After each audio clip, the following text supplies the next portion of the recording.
Hey everyone, this is Miss Sheridan from Georgia Northwestern Technical College, Floyd County campus, and I'm going to be doing your lecture today on Chapter 5, Antepartal Nursing Assessment. The initial prenatal visit begins with the woman's suspicions of pregnancy, such as a missed menstrual period, other physical signs she might be having. And it starts with the diagnosis of pregnancy. So let's see, this diagnosis is important. That could be amenorrhea, meaning the absence of the menstrual period. That's usually the first sign. The use of a home pregnancy test. So you're testing for that HCG, the pregnancy hormone. Abdominal ultrasound and the transvaginal ultrasonography. We're going to be talking about each of these on the following slides. So during the first prenatal visit, the patient is screened for potential medical issues or other concerns that could affect her pregnancy. Ideally, the woman makes the appointment for her first prenatal visit as soon as her pregnancy has been confirmed with the home pregnancy test. They will take her vital signs to indicate the status of essential body functions like her heart, her breathing rate, her blood pressure. All of those vital signs will be closely monitored throughout her pregnancy for any changes that could indicate any underlying problems. When taking your vitals, the doctor is going to ask the patient for the date of her last menstrual period, and this will help them calculate the due date, which we will learn how to do later in this slideshow.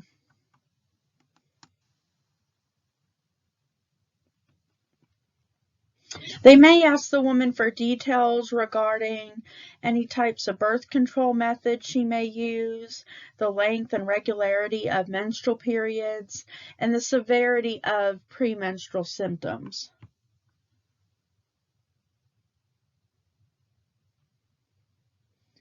The doctor will take a reproductive history of the woman, including previous pregnancies, miscarriages, or abortions.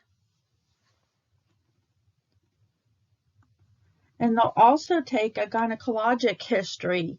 That's particularly important. They need to be aware of any gynecological problems that could potentially lead to birth defects or complications.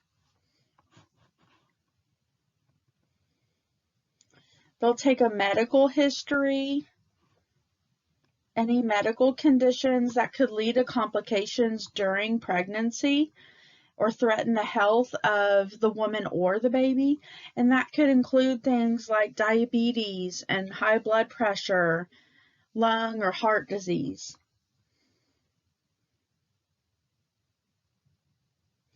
They'll also get a history on any surgeries you might have had, any psychiatric disorders, and take a family history as well as a physical assessment, which we'll be talking about here in this chapter. As far as the diagnosis of pregnancy, this can be made by several methods. Now, amenorrhea is the absence of a menstrual period, and that is typically the first sign that a woman is going to notice. So it is not the most reliable way to confirm pregnancy. You have your pregnancy testing of human chorionic gonadotropin, your HCG levels. That's your pregnancy hormone. That's going to be done at home, and this hormone is produced after conception. And it's the first hormone that's going to rise with pregnancy. Abdominal ultrasounds. So these can be done to confirm pregnancy at 6 to 8 weeks gestation. And they may also be done later on in pregnancy, towards 18 to 20 weeks or so, to confirm the age of the fetus and to monitor any problems with the internal organs and the body systems in the fetus.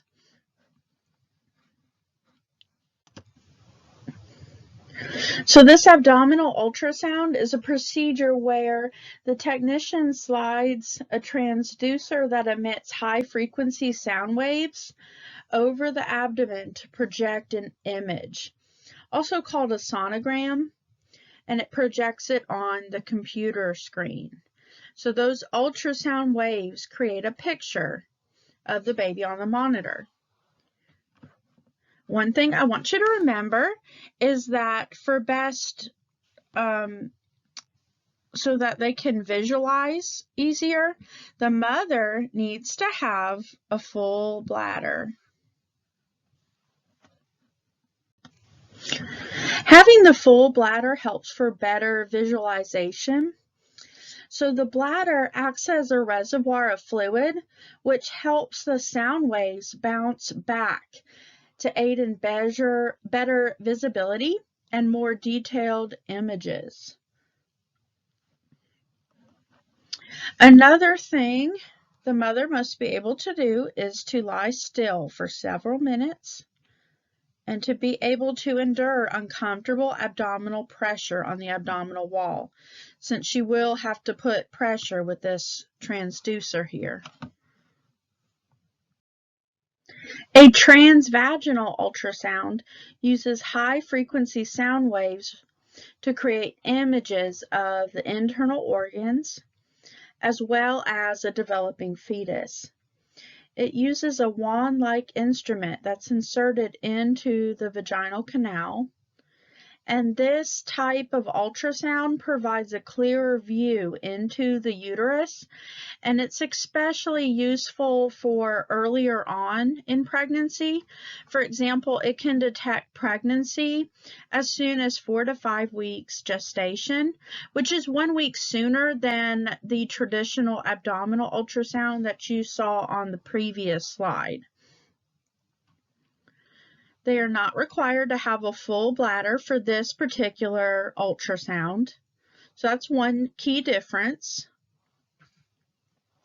The transvaginal ultrasound is an internal ultrasound. So they insert a probe 2 to 3 inches into the vaginal canal to get a much clearer image. So they use this a lot for a variety of purposes. So it could be early pregnancy confirmation. It could be they're trying to get a due date estimation. And one thing your book doesn't mention, it's also used for infertility testing and for fertility treatments. So for fertility testing and treatment, the majority of ultrasounds are done this way, transvaginally, with this slender specialized wand. These ultrasounds are not painful, but they can be slightly uncomfortable and feel like a lot of pressure. These ultrasounds can provide information on the ovaries, the endometrial lining, and the uterus. They use this to evaluate ovarian reserves, the uterine shape, just to see it in more detail, and whether the fallopian tubes are open or blocked. During fertility treatment, ultrasounds transvaginally are used to monitor follicle development in the ovaries, and they can measure the thickness of the endometrial lining in the uterus. This transvaginal ultrasound is also used during in vitro fertilization for egg retrieval to help guide the needle through the vaginal wall to the ovaries. Some doctors will use an ultrasound during embryo transfer.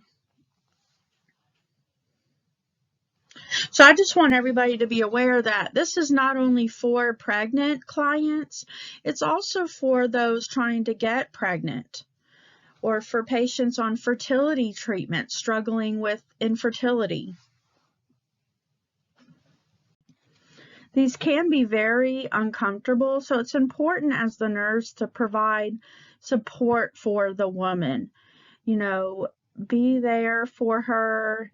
Some guided imagery is helpful to help calm her nerves if she needs somebody there to hold her hand.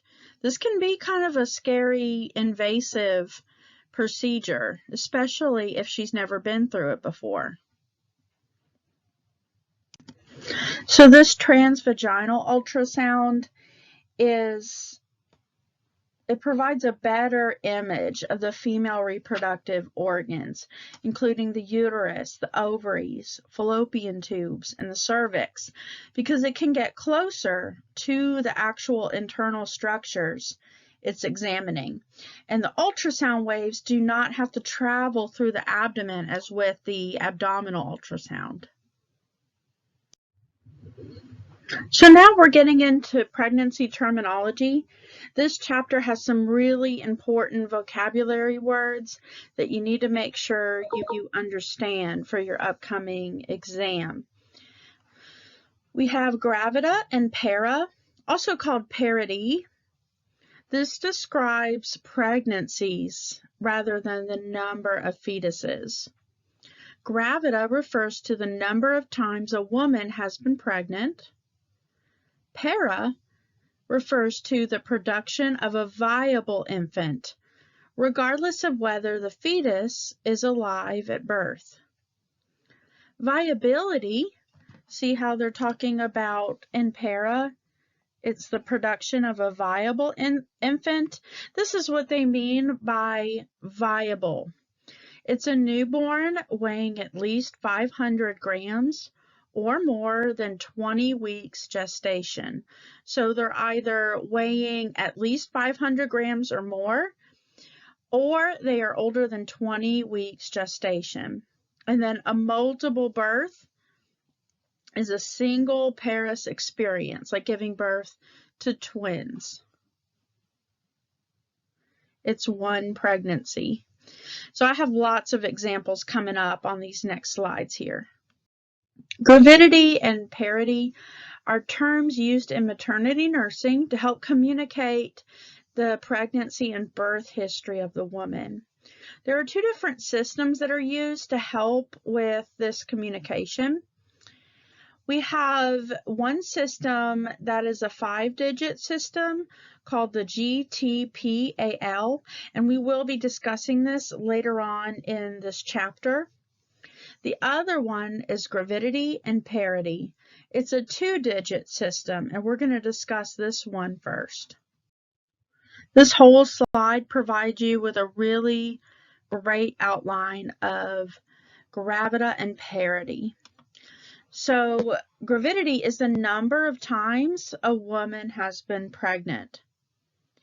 So gravidity is also referred as gravita, so don't get confused by that verbiage there, but it is the number of times a woman has been pregnant. You always want to keep this in mind, that the outcome of each pregnancy is not relevant. So whether or not the baby lived or not does not matter. She was still pregnant. It's still counted as a pregnancy. The current pregnancy is included in the count. So make sure you count the current pregnancy if the scenario gives you a pregnant client. Multiple babies. So instead of counting the number of babies, we want to count the pregnancy itself, and it's one pregnancy. So if the woman is pregnant with twins, triplets, quadruplets, the gravita is just one. So don't let that confuse you. It's still one pregnancy, regardless of the number of babies. Parity is the number of times that a woman has birthed or completed a pregnancy at 20 weeks gestation or greater, meaning that the baby is viable. Remember that word, viable. So the count includes babies born alive or stillborn at 20 weeks gestation or greater. That means that the baby was viable. And then multiple babies, so just like with gravidity, we're not focusing on the number of babies born or birthed. So we're counting the pregnancy. So if a mom completes a pregnancy at 20 weeks gestation or greater with twins, triplets, quadruplets, the parity is going to be 1 since it's one pregnancy. So this is a really good video to watch for Gravita and Parity. I'll link this to your Blackboard for you since I'm unable to play it during this slideshow, but it's a really good one to watch as a review. So here's an example we have for Gravita and Parity. During the health history collection on a female patient at a woman's health clinic visit, the patient tells you she is not currently pregnant.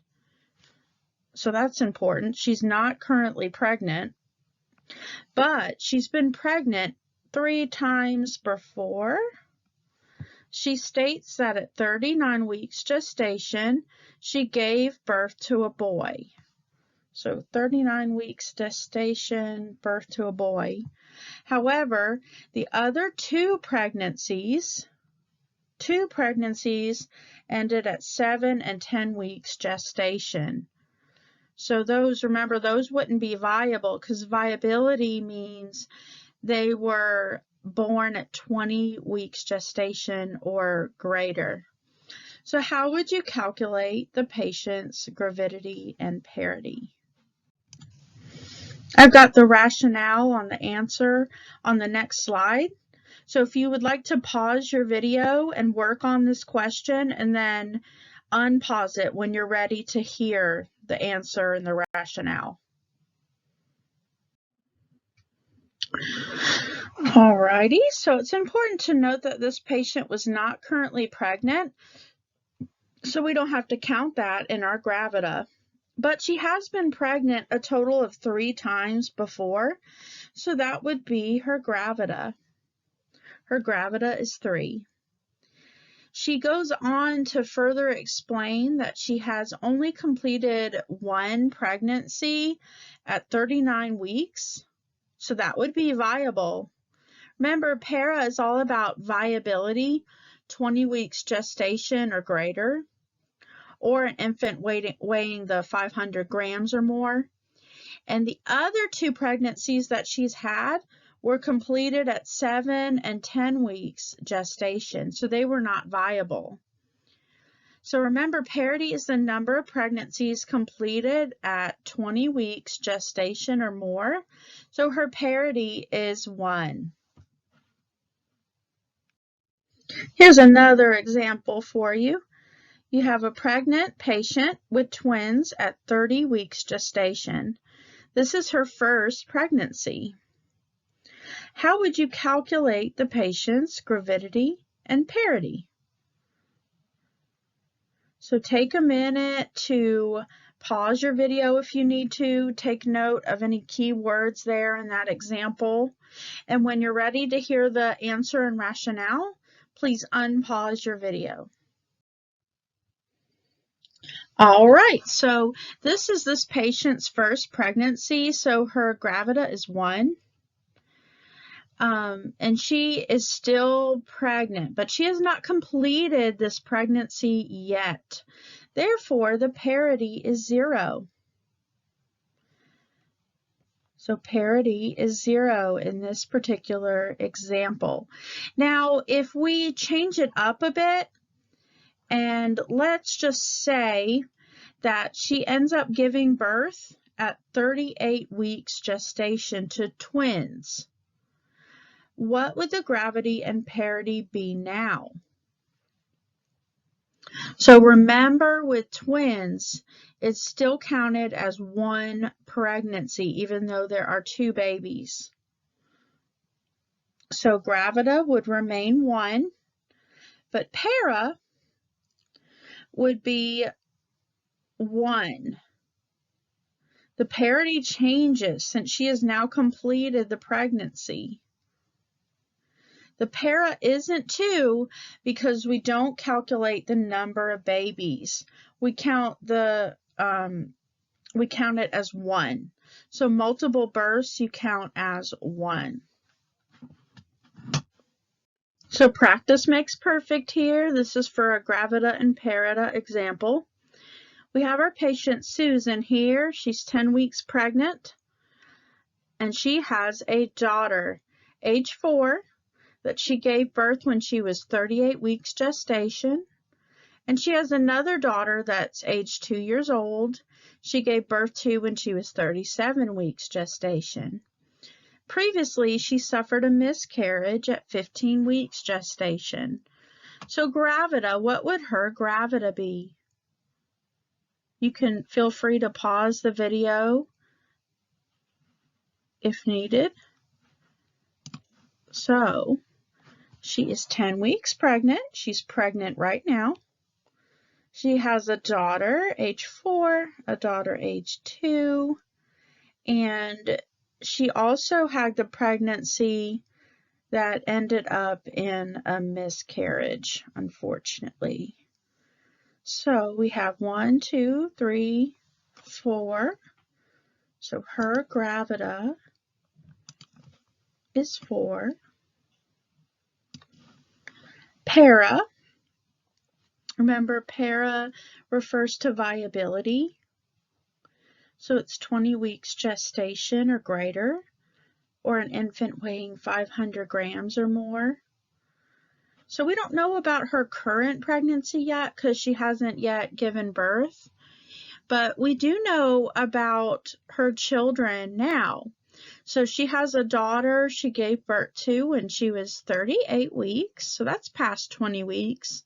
And then the other daughter was born at 37 weeks gestation. Now the miscarriage was at 15 weeks, so this was not viable. So her para would be 2. Now let's say Susan gives birth to a healthy baby girl born at 39 weeks gestation. So how would that change her Gravita and para? So Gravita would still remain the same, it's 4. Para would now be 3, since 39 weeks is past that viability point. Now we're going to move on to the GTPAL system. Most healthcare providers use the GTPAL system to give data that are much more comprehensive in order to provide the most appropriate care. The G stands for the number of times the woman has been pregnant. This includes the current pregnancy, any miscarriages, abortions, and remember, twins and triplets, etc. count as one pregnancy. The T is the number born, alive or stillborn, at 37 weeks gestation onward. So T is like term. You can think of it as born at term. 37 weeks gestation onward. P, or preterm, is the number born 20 to 37 weeks, alive or stillborn, and twins, triplets, quadruplets, etc. count as 1. So it's a number born 20 to 37 weeks. And then you have A, which stands for abortion, which could be spontaneous, as in a miscarriage, or therapeutic abortion. These are pregnancy losses before 20 weeks, either spontaneous or therapeutic, and it's still going to count as a pregnancy. So you do have to include it in gravidity, the G. If the baby died after 20 weeks, it's added under preterm or term and not abortion. L is the number of living children. Note that twins, triplets, quadruplets will count individually here. You count the children separately for the number of living children. Here's a GTPAL example. We have a pregnant woman who has 4 living children. They were all single births born at term. No preterm births and no abortions. How would you document this? Feel free to pause your video if you'd like and work the problem out for yourself and then unpause once you're ready. So we know she's been pregnant a total of 4 times.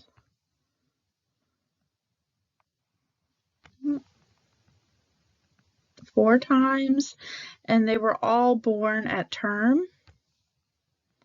So this would be 4. No preterm births, no abortions, and living children, she has 4.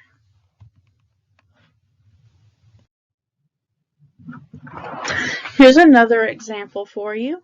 We have a 35-year-old female currently pregnant with twins.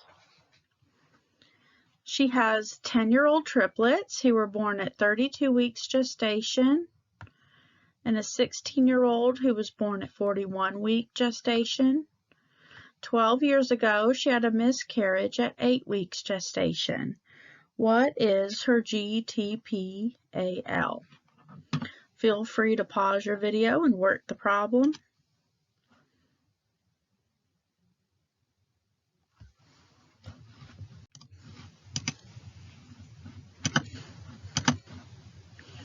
So, we know she is currently pregnant with twins. She had 10-year-old triplets, a 16-year-old who was born at 41 weeks, and then she had a miscarriage at 8 weeks. So, she was pregnant a total of 4 times. You know, you got to count her current pregnancy. You count when her triplets as 1 pregnancy. The 16-year-old is 1 pregnancy, and the miscarriage.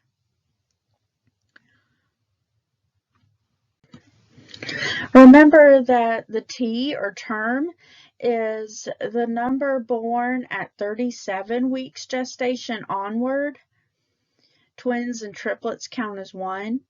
And P is the preterm, number born 20 to 37 weeks. So for term, we know we can't count her current pregnancy. She hasn't given birth yet. But we know the 16-year-old was born at 41-week gestation. So term would be 1. P for preterm, anything 20 to 37 weeks. We know that her triplets were born at 32 weeks, and she had that miscarriage at 8 weeks, but for preterm, it doesn't count unless they're 20 to 37 weeks, so we can't count that. We can only count the triplets at 32 weeks gestation, and they count as 1.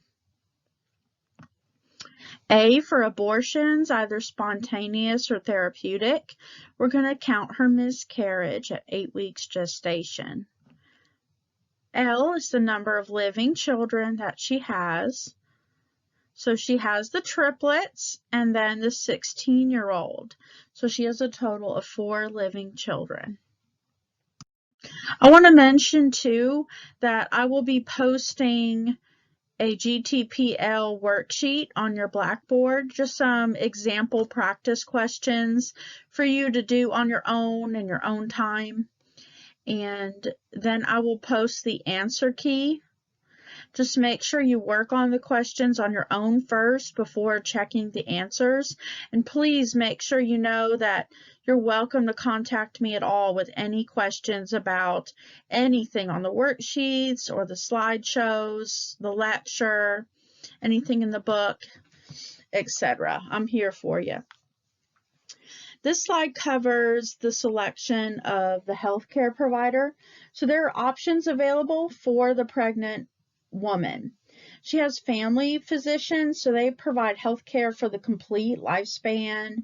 Their medical education qualifies family physicians to manage most uncomplicated pregnancies. Your OBGYNs provide healthcare for all phases of pregnancy, all the way from preconception planning to postpartum recovery. Care for a woman with pre-existing conditions or at risk to develop complications like diabetes or preeclampsia, they can handle all of that. Certified nurse midwives, abbreviated as CNMs, provide preconception, maternity, and postpartum care for the woman at low risk of complications.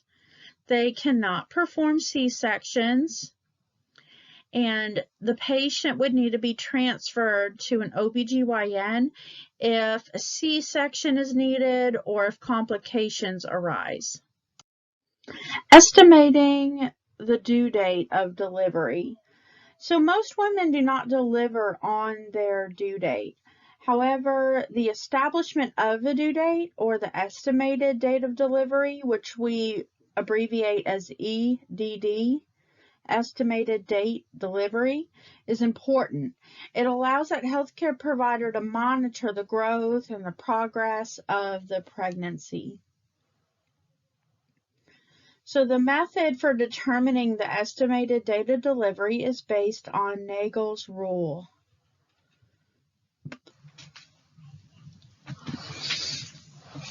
So this is the formula. The formula for Naegele's rule, you will have to remember, is to subtract 3 months from the first day of the last menstrual period, add 7 days, and then add 1 year. Now your book leaves out the add 1 year part, but it's very important. I would write that in your book. They start talking about it on page 55 under the heading that says determining the estimated date of delivery.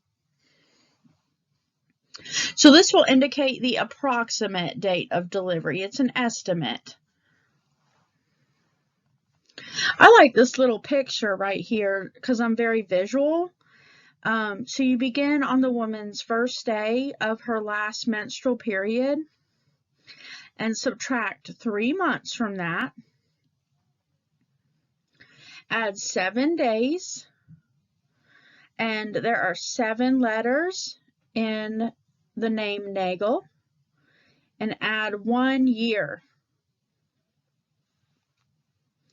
So this provides a little visual. You can see the little blood drop guy. So you're beginning on the first day of the last menstrual period. This is Mr. Naegele, and he's saying "Great Scott" 3 times. So you're subtracting 3 months. There's 7 letters in Naegele, and then add 1 bear, or 1 year.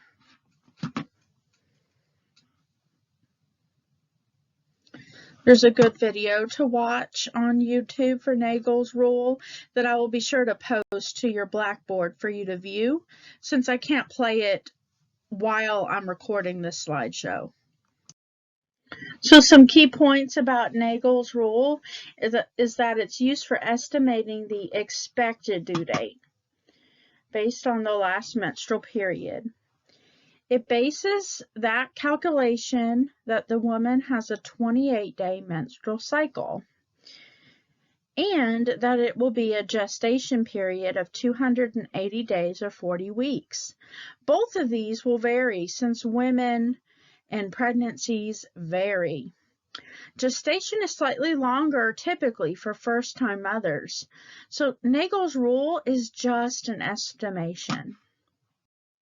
While using Naegele's rule, you have to remember the mnemonic you may have been taught as a child. 30 days has September, April, June, and November. All the rest have 31 except for February alone, which has 28 days clear and 29 in each leap year. So you always give February 28 days for Naegele's rule, regardless of a leap year, just to keep things simple. Know which months have 30 days versus 31. So September, April, June, and November have 30 days. And you can use that mnemonic to remember. These are some key points when using Naegele's rule. And if you watched that YouTube video of registered nurse RN, Miss Sarah, going over Naegele's rule, that was a link in one of the previous PowerPoints. And I'm also going to be posting that on your Blackboard as well. Miss Sarah gives a really great way to minimize any mistakes as far as the year goes. So there's two different formulas that she presents for Naegele's rule, and it's different than the one in the book, but I actually like hers a whole lot better just because it minimizes errors. And for test taking purposes, you want to make sure you calculate these correctly. So for patients whose last menstrual period falls between April to December, you're going to use the above formula here. You're going to do the last menstrual period date, subtract 3 months, add 7 days, and add 1 year, because it will be in the following year. Now, if the woman has a last menstrual period between January to March, you're going to use this bottom formula. And that's because, let's say your patient, the first day of her last menstrual period was in January. 9 months from January, you know she's going to give birth in that same year. So you can see how you would be prone to make that mistake of adding a year when estimating her due date if you use this formula. So you want to use this formula below here if her last menstrual period falls between January to March. If it falls between April to December, you're going to use the above formula. So let's give this a practice on the following slides.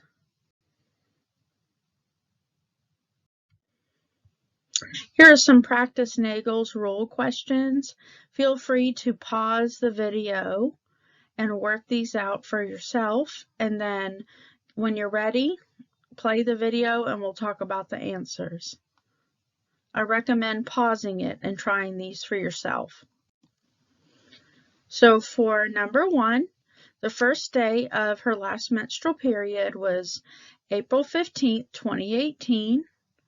So since it falls in April, we're going to use the first formula of the first day of the last menstrual period minus 3 months. That brings us to January 15th, 2018. Add 7 days. That brings us to January 22nd, 2018, and add 1 year. So that brings us to the correct answer. Her estimated due date is January 22nd, 2019. Feel free to pause if you need to work number 2. So for number 2, the first day of the last menstrual period was August 20th, 2018. So we're going to use the top formula again, where it's the first day of the last menstrual period minus 3 months. So that brings us to May 20th, 2018. Add 7 days. That's May 27th, 2018, plus 1 year. So that brings you to the estimated due date being May 27th, 2019. If you need to work number 3, please pause the video.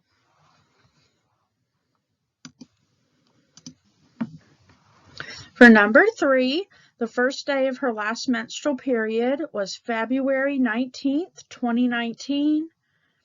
So for this, we're using the bottom formula, since we know that she's going to give birth the same year. February 19th, 2019 plus 7 days gives us February 26, 2019 plus 9 months. That is November 26, 2019. That is her estimated due date. If you need to work on number 4, please pause the video.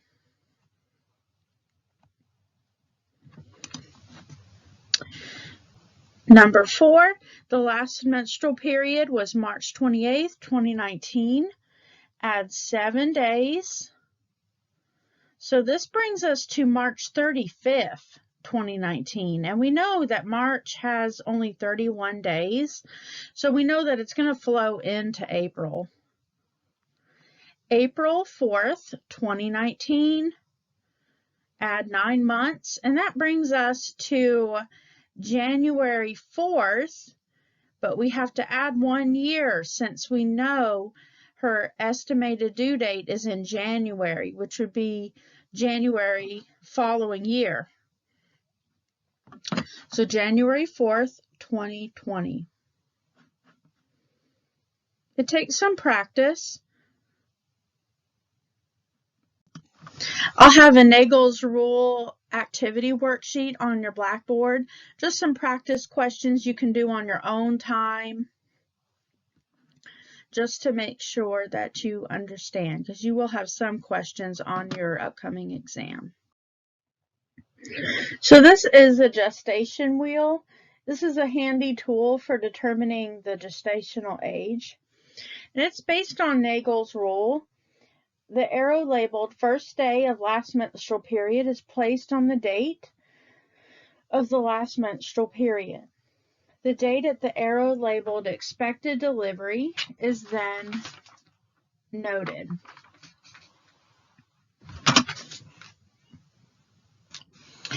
You add 40 weeks to the date of the last menstrual period, and it provides approximate conception date, gestation week, and due date.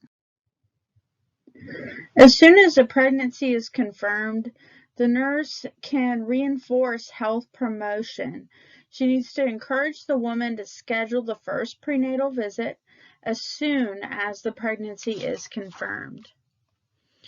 We need to obtain a thorough past medical history and current health history, past medical, family, gynecological, and obstetrical histories, a list of her meds or substances that she uses. This is all outlined for you on table 5.1, page 37. It's very important that you use therapeutic communication with a culturally sensitive approach. When interviewing a patient for her prenatal visits, remember that there are certain points that are effective for communication. Avoid the initial discussion of the patient's gravida or para in front of her partner or family, unless, they give you specific permission to do so. Always provide privacy. The patient may not feel comfortable discussing any health issues with their family, friends, spouse, or a partner who are listening. Avoid judgmental comments or behaviors when the patient shares past medical history and obstetrical history. Also, you don't want to assume the client is married either. That could become offensive to the woman. Be an active listener in order to recognize patient concerns and emotional needs. And just remember to avoid being judgmental, be very open-minded, and be a good active listener. Encourage her to obtain all the laboratory tests that the doctor ordered, and stress the importance of coming to those subsequent prenatal visits to make sure that her and her baby are as healthy as possible throughout the pregnancy. So with the initial client history, This is located in Table 5.1, starting on page 57. You can review all this information, but these are all the things that are going to be collected. Personal info, past medical history, and family history. This is the initial client history continued. Also in Table 5.1, they're going to review any cultural, religious, and spiritual history and needs of the woman, and the gynecological and obstetrical history. So you can review that table and this information here. They're going to take a history of the partner, the current medical history of the woman, and details about the current pregnancy. So make sure you review all of this.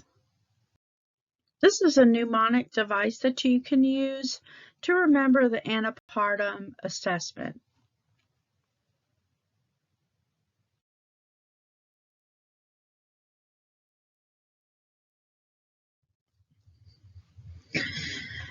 During that initial prenatal visit, the healthcare provider will have to perform a thorough physical assessment covering all major body systems to provide them with information regarding the overall health status of the woman.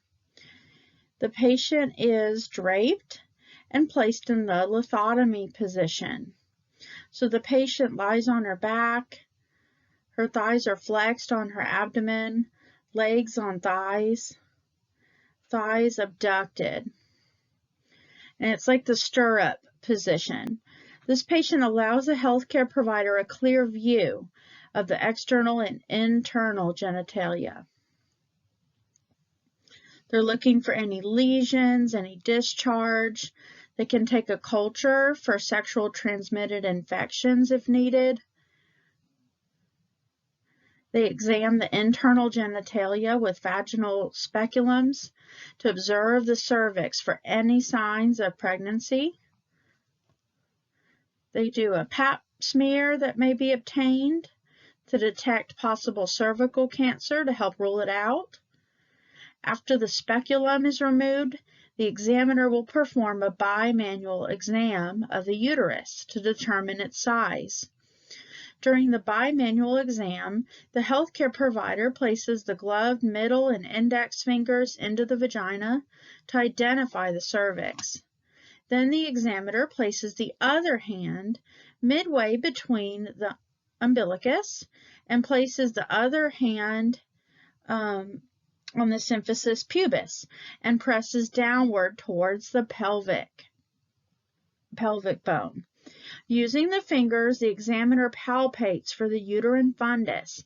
They're feeling for size, position, tenderness, and consistency. They can also palpate the ovaries for size, position, and tenderness.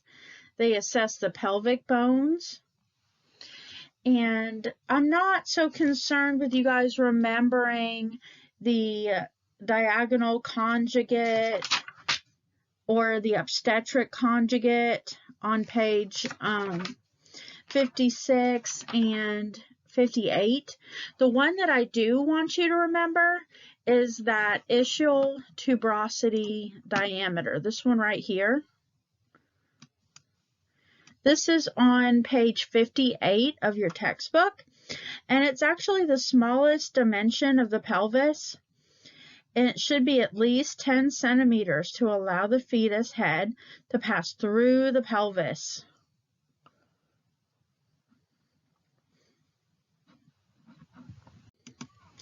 So this is the smallest dimension, the smallest part that the head will have to pass through.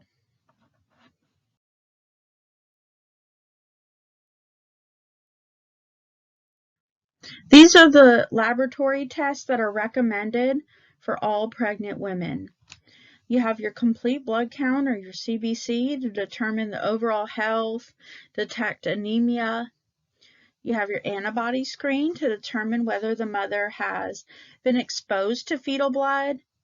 We'll talk about this also during this unit.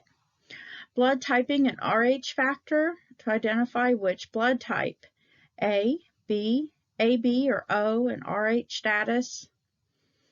Rubella titer to determine whether the patient has immunity, or will they need the immunization after giving birth. I want you to take note to that safety stat paragraph in your book on page 59. Has some good important information about rubella. So pregnant women are tested for rubella immunity with a rubella titer early on in pregnancy. Rubella is a virus that can cause congenital defects of the heart, hearing, and vision, especially if she contracts the virus during the first trimester. If the pregnant woman is not immune to rubella, she cannot have the vaccine during pregnancy. That is because it is a live vaccine. Pregnant women are advised not to receive any live virus vaccines during pregnancy as a safety precaution based on the theoretical possibility of a live vaccine causing disease.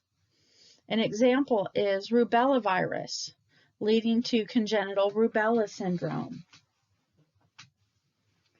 Rubella outbreaks have been documented in many countries around the world.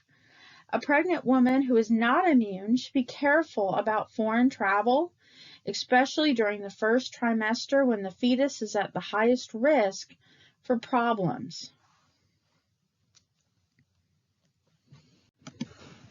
So if the pregnant woman is not immune to rubella, she can have a booster shot after pregnancy to attain full immunity. She cannot take it while she's pregnant. Varicella titer. This is to determine the immunity to varicella or the need for vaccination after childbirth. Similar to rubella, it's a live vaccine, so you want to avoid it while pregnant. Hepatitis B to determine the presence of the antigen and detect infection. HIV and sexually transmitted infection screens to detect any HIV status, any STIs that may require treatment. A Pap test, trying to rule out cervical cancer. Urinalysis to detect for bacteria, ketones, glucose, and protein in the urine. And the glucose challenge test to screen for gestational diabetes, typically done between 24 to 28 weeks gestation, unless the mother is at high risk for diabetes. So if she's at higher risk, the test is usually ordered to be done after the initial prenatal visit. For the 1-hour glucose test, the patient is given 50 grams of oral glucose. After 1 hour, the blood glucose level is checked. Normal is less than 140 milligrams per deciliter. If greater than 140, a 3-hour screening test is done.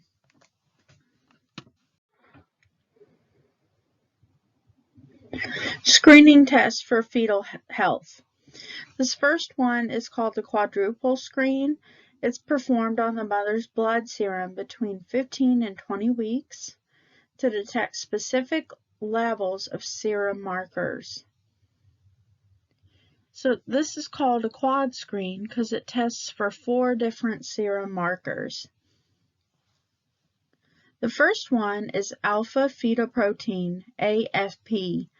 High levels may indicate fetal neural tube defects, and low levels could indicate a risk for Down syndrome or trisomy 18.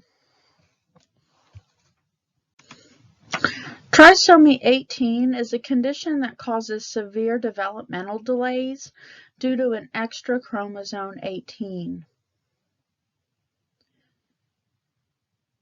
Symptoms include a low birth weight, small shaped head, and birth defects in organs. So trisomy 18 has no treatment, and it's typically fatal before birth or within the first year of life. So these screening tests really provide a good insight. The second one is human chorionic gonadotropin, HCG. Higher levels indicate a risk for Down syndrome. So if you have a high level of HCG in the quad screen, it can indicate Down syndrome. Unconjugated estrol, low levels indicate a risk for Down syndrome. Inhibin A, high levels indicate a risk for Down syndrome.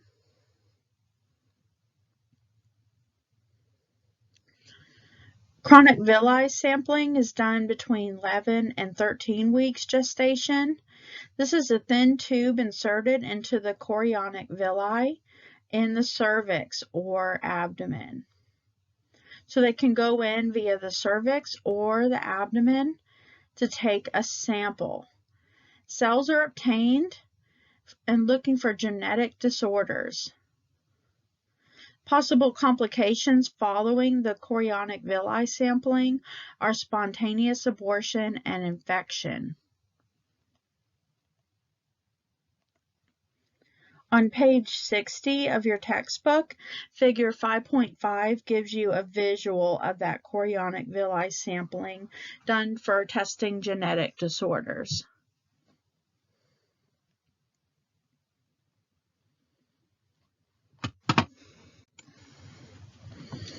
Nuchal translucency testing, NTT, is performed between 11 and 13 weeks gestation to screen for chromosomal abnormalities. An ultrasound exam is used to measure the translucent area on the back of the fetal neck. Fetuses with genetic disorders often have excessive accumulation of fluid in this area behind the neck, so that can be seen by the end of the first trimester. And then you have your amniocentesis. This is performed to diagnose Down syndrome, cystic fibrosis, spina bifida, and other genetic disorders. This is just showing you a visual of the quadruple screen. I don't expect you to memorize this here, but one thing I do want you to know that if a woman's quad screen is positive, the doctor is going to recommend some additional testing to make a diagnosis. A negative quad screen doesn't necessarily guarantee that a baby won't have chromosomal abnormalities, but it's a good insight. Chorionic villi sampling. This is a prenatal test where they take a sample of the chorionic villi and it's removed from the placenta for testing. The sample can be taken either through the cervix or the abdominal wall.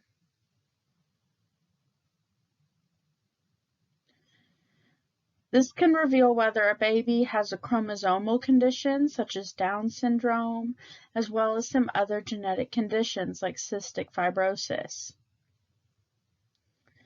Chorionic villus sampling might cause some of the baby's blood cells to enter your bloodstream if you're pregnant. If you have an Rh negative blood and you haven't developed antibodies to the Rh positive blood, you'll be given an injection of blood product called the Rh immune globulin after chorionic villus sampling. That Rh immune globulin will prevent your baby from producing Rh antibodies that can cross the placenta and damage the baby's red blood cells.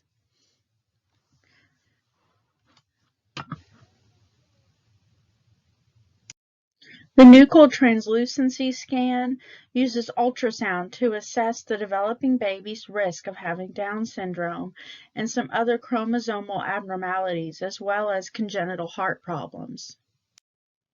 An amniocentesis is another diagnostic test that can be performed to diagnose Down syndrome, cystic fibrosis, spina bifida, and other genetic disorders. Under ultrasound guidance, a thin needle is used to remove amniotic fluid and cells from the amniotic sac surrounding the fetus.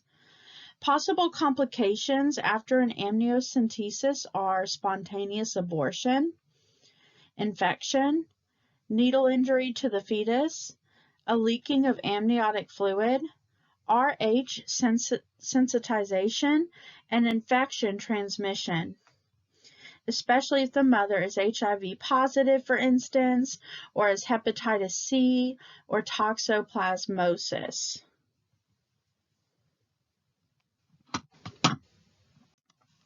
We're going to talk about RH sensitization later on in this unit, so we'll put a pin in that for this moment. Complications of the amniocentesis are important. I want you guys to know. I want you to know what the amniocentesis procedure is, what it could diagnose, and complications. And that safety stat box on page 60 is important too, to instruct the woman that she should not leak any fluid from the abdominal puncture site after an amniocentesis. The amniotic sac should seal over after the needle is removed.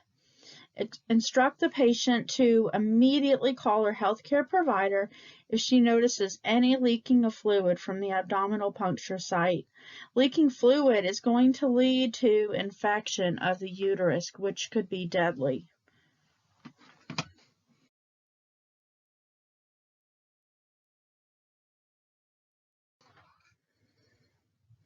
So this is the RH sensitization that I was referring to on that slide a minute ago. So you want to consider this scenario. You have a mother that has RH negative blood and the baby has RH positive blood. During that amniocentesis, the doctor is going to insert a needle and withdraw amniotic fluid. Then he'll remove the needle from the mother's belly, and it is quite possible that a small amount of the baby's blood could enter the bloodstream of the mother. The mother's immune system develops antibodies against that baby's RH positive cells. That's called RH sensitization, and it could lead to hemolytic disease. So that means the mama's antibodies attacks the babies. It can actually cross the placental barrier, the RH antibodies, and destroy the baby's blood cells. It's called a hemolytic disease, where the blood cells are destroyed. It could make the baby anemic and tachycardic. So to prevent or stop the RH sensitization after an invasive procedure like an amniocentesis or the chorionic villi sampling, an injection of the RH immunoglobulin is administered.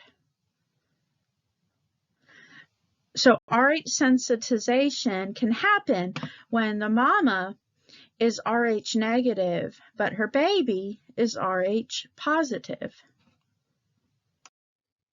So it's important for the pregnant woman to maintain regular health care during her pregnancy in order for the healthcare provider to identify any possible complications early on and implement the appropriate care. The pregnant woman will usually visit her healthcare provider within this following schedule. It's monthly for the first 28 weeks, every 2 weeks until 26 weeks gestation, and weekly after 36 weeks until childbirth.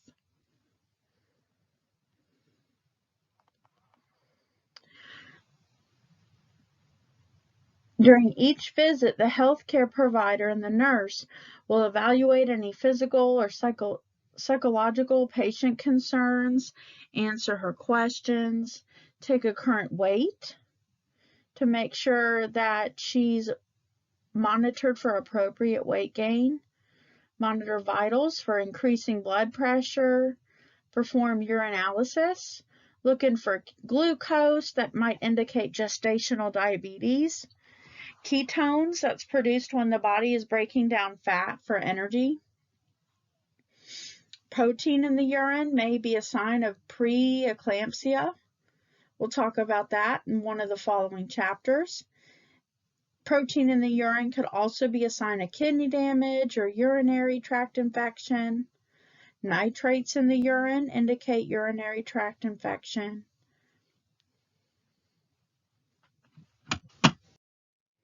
They will also take a measurement of what's called the fundal height. This helps assess if the baby is growing properly. On schedule helps determine the gestational age of the baby. This is the distance between the top of the pubic bone to the top of the uterus.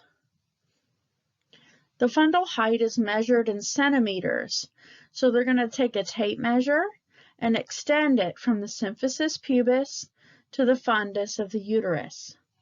The symphysis pubis is a joint of cartilage that sits in between the pubic bones. The fundus is the top portion of the uterus. So to measure patient fundal height, have the patient lie down on her back. Just note that you need to monitor that mama for supine hypotension because she is at risk for this, especially if she's late on into her pregnancy. The pregnant woman should not be placed on her back any longer than necessary to complete an accurate fundal height measurement. This occurs when the baby and other structures in the uterus compress the great vessels of the heart in the supine position that causes the blood pressure to drop. So you want to monitor her for reports of feeling dizzy, lightheaded, nauseous. If this occurs while you're trying to take the fundal height, immediately place her on her left side. This should help alleviate any signs and symptoms. So using a tape measure, start at the symphysis pubis and extend up to the top of the uterus, the fundus. When interpreting the measurement, you want the gestational age of the baby to match the location of the fundus or its measurement. The fundus reaches the level of the umbilicus at 20 weeks and measures around 20 centimeters.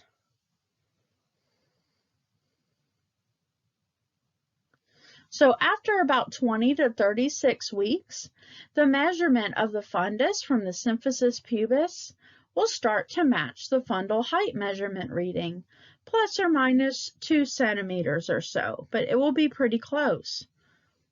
So after about 20 to 36 weeks, the fundal height should be about the same as her gestation, plus or minus 2 centimeters.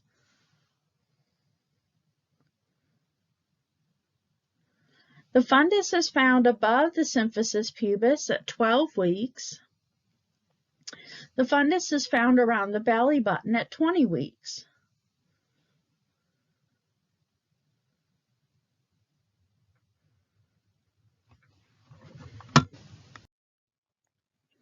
They will also take a measurement of the fetal heart rate, which gives you good insight in the health of that fetus.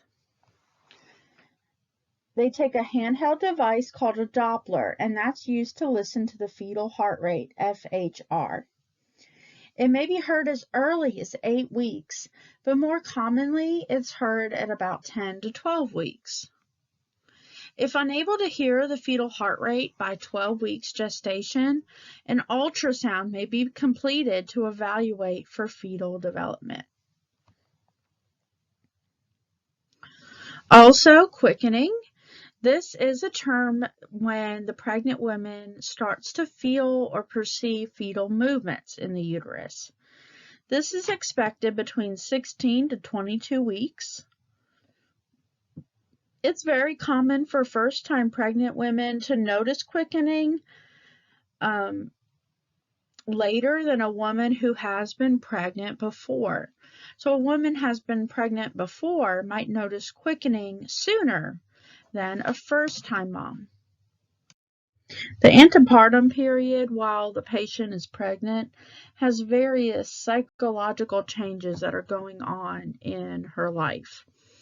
These are some warning signs to look out for, such as increasing anxiety about the pregnancy, inappropriate responses or preoccupations about the pregnancy, failure to acknowledge quickening or the feeling of fetal movement, signs of substance abuse, inability to cope with stress, and failure to prepare for the baby, such as preparing clothing, selecting a feeding method. You want to select education topics appropriate to her gestational age. This includes the warning signs. You always want to screen for domestic violence. Pregnancy often triggers domestic violence or exacerbates a current problem. Some screening questions might be, do you feel safe? Do you and your partner fight? Does the fighting become physical? And have you ever been hit or hurt?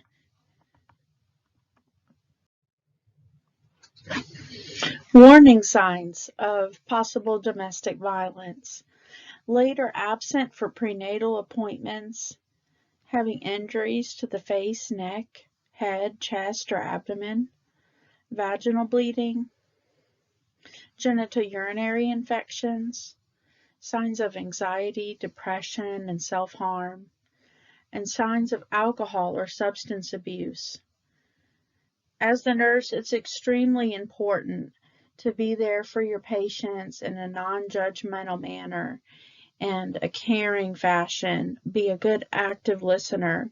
Document all information and report immediately to the established agency policy.